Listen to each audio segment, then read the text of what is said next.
So with that said, let's dig into the answers to our Monday questions. So the Monday question was, what dynamics and metrics are most valuable to consider when managing a product's life cycle? Uh, our friend Jason Vincelet was back in being the informed being the first person to answer, and unfortunately he couldn't join us today. What he said was it depends on the product and if the desired and what the desired outcome is from it. Revenue, usage, and adoption must be part of it. Expected versus actual adoption, and adjusted per client, especially in the enterprise software industry.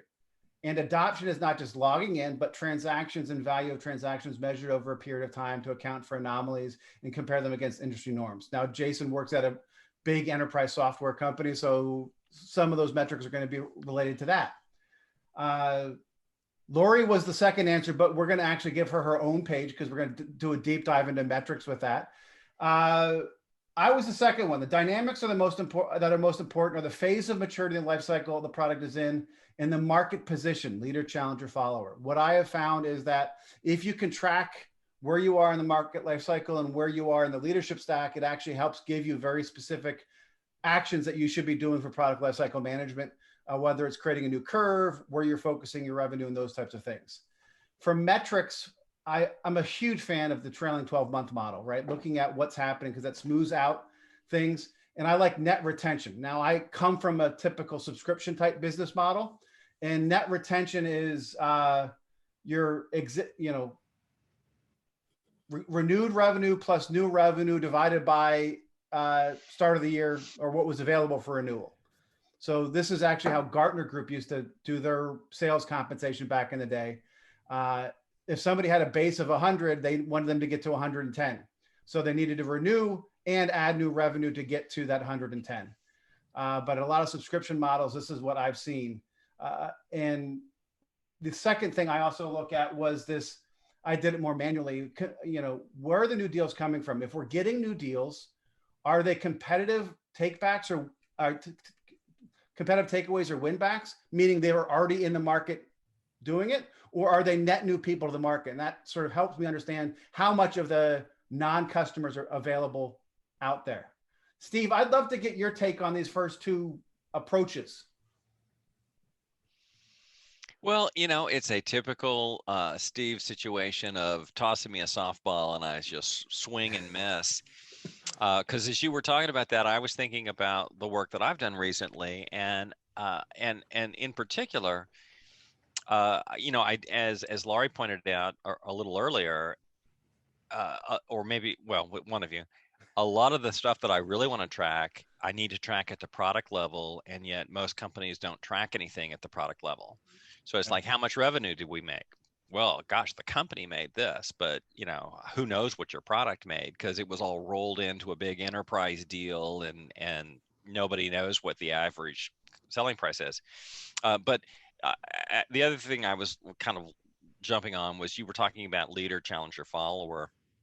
Yep. I've been applying my thinking about metrics to the three horizons because it completely, I think, changes the way we think about what we want to track. If you're in Horizon 3 and you're determining what new markets to serve or what new products to build for existing markets, if you're doing the Ansoff matrix, then revenue is irrelevant because what we're doing in Horizon 3 is learning. So it's like, I don't know, completed customer interviews or recommended market product fit combinations, things that focus towards, the metrics that would help quantify the future. Whereas if you're in the tornado, you're like, all we care about is adoption. Let's adopt, grow, adopt. And if you're dealing with Horizon 1, it's like, how do we reduce our cost of goods sold? Well, Steve, you knew you had me at Ansoff's Matrix. Okay, yeah. But I actually, as always, I get new things I'm thinking about, right? When managing product lifecycle, I often was thinking in the now phase, right? Mm-hmm. But if you're truly thinking of the three phases, the three horizons, you really need to have different ways you're looking at. And I think maybe and this is me leading one of the questions we'll have later on, one of the biggest problems people have is they only think in the now. They don't think about the next and the future. Mm-hmm. And what are the right metrics for those types of things to be validating that type of stuff? Rob, Right. I'd love to get your take on this. You're a front end guy. He's talking front end and next and now.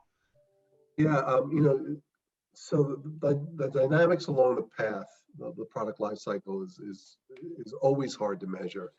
We've done pressure curves in the past to look at structural changes that are coming in the product, whether it's through margin erosion or revenue gain.